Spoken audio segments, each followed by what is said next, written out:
প্রভু তুমি আছো সূর্যের কিরণের মতো আমাদের ভিতরে তেজময় হয়ে, মনেরই গভীরে গভীরে আত্মার সাথে লেগে। তুমি আছো হৃদয়ের মাঝখানে বিন্দুর মতো হয়ে, প্রভু প্রভু প্রভু গো। সেখান থেকে তুমি বোঝাও সবাইকে কোনটা ভালো কোনটা খারাপ, যে আমরা ভালো হব না খারাপ হব এটা তো আমাদের চয়েস রে। আমরা যে ভালো হতে চাই, তবে ভগবান ভালো ভালো কথা বোঝাবেন। আমরা খারাপ হতে চাইলে খারাপের দিকে সেও নিয়ে যাবে।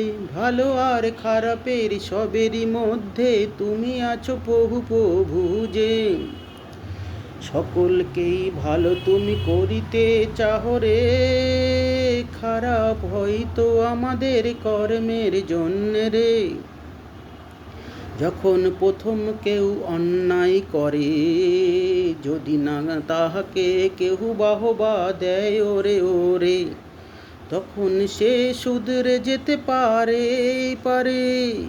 বিড়ি সিগারেট মদ গজবি যাই খাও না কেন কেন, সবেরই বাধা আসে প্রথমেই।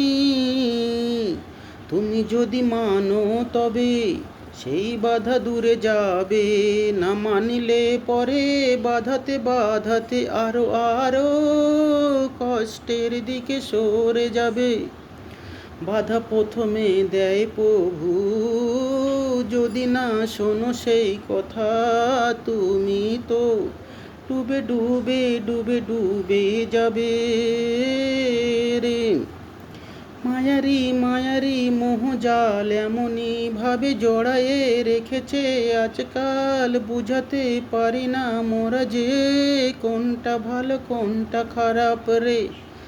মোবাইল দেখা খারাপ হতে পারে, আবার যদি ভালো কাজে লাগাও তারে সেটা ভালোর দিকে যাবে।